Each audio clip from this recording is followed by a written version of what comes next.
और अब बात करते हैं ओमिक्रॉन की। ओमिक्रॉन के बढ़ते संक्रमण को देखते हुए ये माना जा रहा है कि देश में जनवरी और फरवरी के महीने में तीसरी लहर आ सकती है। इसकी दूसरी वजह यह भी है कि क्रिसमस और नए साल के जश्न को लेकर देश भर के बाजारों में लापरवाही बढ़ गई है।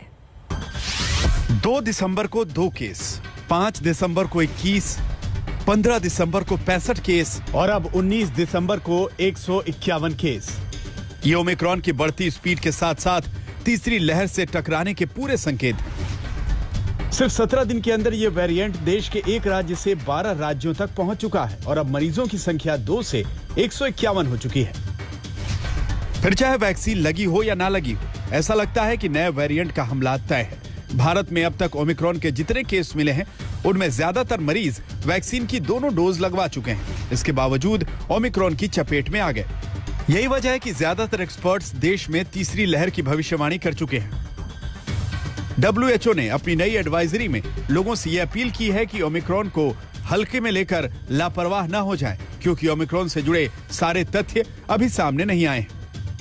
There is an urgent need for both dosages to be given to the remainder of the eligible susceptible population. That's step one. Massive vaccination drive, even forced if needed. That's number one.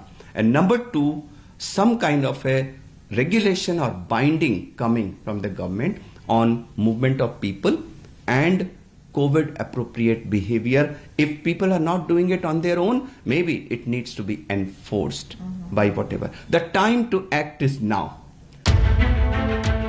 एक तरफ पूरी दुनिया को WHO की चेतावनी और दूसरी तरफ भारत में तेजी से बढ़ते ओमिक्रॉन के मरीजों की संख्या देश में तीसरी लहर की आशंका को पक्का कर रही है।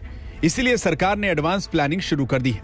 यह दिल्ली सरकार और सामाजिक संस्था डॉक्टर्स फॉर यू द्वारा खेलगांव में तैयार किया गया कोविड हॉस्पिटल है। इस हॉस्पिटल में ऑक्सीजन प्लांट से लेकर ऑक्सीजन सिलेंडर की व्यवस्था की गई है।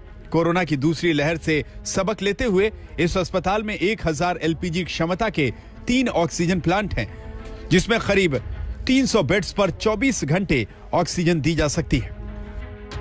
और मेरे ठीक पीछे आप ये ऑक्सीजन प्लांट देख रहे हैं। इस वक्त हम मौजूद हैं CWG गांव में। ये गांव वो जगह है जहां पर अस्थायी तौर पर कोरोना का अस्पताल बनाया गया था। और बता दें कि इस तरह के जो ऑक्सीजन प्लांट है वो बड़ी संख्या में यहाँ पर तैयार किए गए हैं।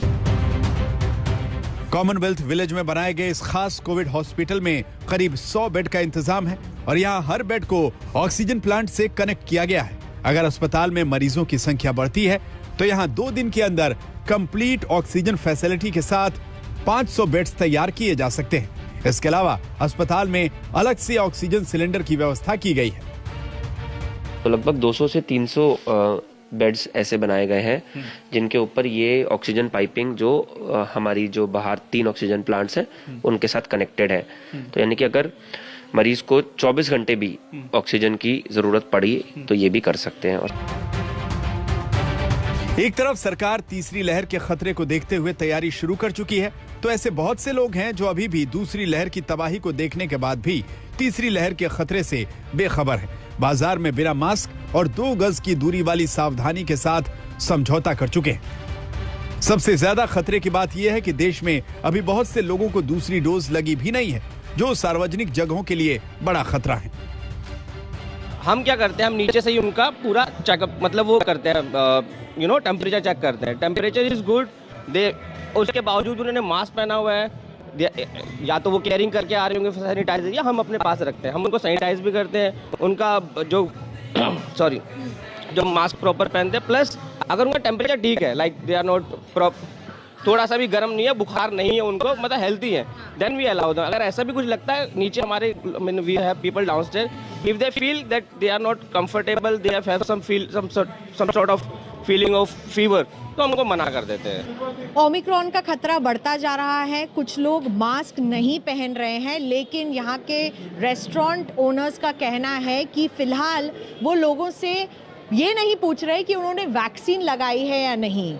वीकेंड्स पर जब रश ज़्यादा होता है ये करना पॉसिबल भी नहीं है, कईयों ने कहा, लेकिन उन्होंने कहा कि थर्मल स्क्रीनिंग और सैनिटाइजेशन अभी भी जारी है। लेकिन जैसे विकसित देशों में हो रहा है, वैक्सीन पासपोर्ट को अनिवार्य किया गया है कई सारी पब्लिक प्लेसेस में। भारत में शहरों में अभी ये जो निर्णय है नहीं लिया गया है। इसमें कोई शक नहीं कि ओमिक्रॉन अब तक का सबसे तेज फैलने वाला वेरिएंट है, लेकिन दूसरा पहलू यह भी है कि लोग कोरोना को लेकर अब फिर से लापरवाही करने लगे हैं। देश के अलग अलग राज्यों के साथ राजधानी दिल्ली में भी कोरोना का जो आंकड़ा है वो 100 के करीब पहुंचता हुआ नजर आ रहा है और इसी आंकड़े के बीच बेपरवाह लोग कोरोना की तीसरी लहर को कभी भी दस्तक दे सकते हैं। इस वक्त मौजूद हैं दिल्ली के सरोजनी नगर मार्केट में।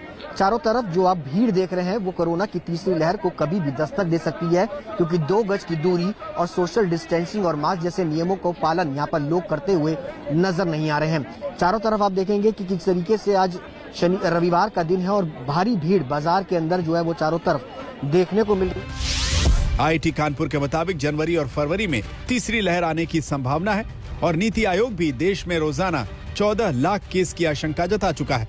इसके अलावा देश में ओमिक्रॉन के कुछ ऐसे भी केसेस मिले हैं जिनकी विदेशों से कोई ट्रेवल हिस्ट्री नहीं है, इसीलिए देश में ओमिक्रॉन की कम्युनिटी स्प्रेड का खतरा बढ़ गया है। और अगर ओमिक्रॉन और डेल्टा स्ट्रेन मिलकर किसी को संक्रमित करते हैं तो कोरोना का नया सुपर वेरिएंट बन सकता है। तो जहाँ तक आपने सुपर स्ट्रेन जो आपने नाम दिया है डेल्टा ओमिक्रॉन का, अगर आप मुझसे थ्योरी में पूछते हैं, yes there is a theoretical possibility. और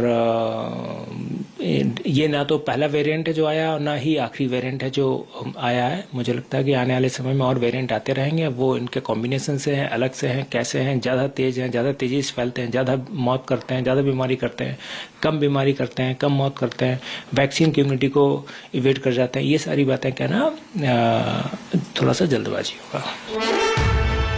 टेस्टिंग और वैक्सीन ओमिक्रॉन से लड़ने के 2 सबसे बड़े हथियार हैं, लेकिन अब एक्सपर्ट्स भी मान रहे हैं कि नए वेरिएंट पर वैक्सीन का असर कम हो सकता है। इसलिए ये लड़ाई आपकी सावधानी और सतर्कता के कंधों पर आकर टिक गई है। जरूरी है कि भीड़ भाड़ से बचा जाए और चेहरे से मास्क बिल्कुल न हटाया जाए। आपकी सावधानी ही इस संकट से बचा सकती है। मिलन शर्मा और पंकज जैन के साथ आज तक ब्यूरो।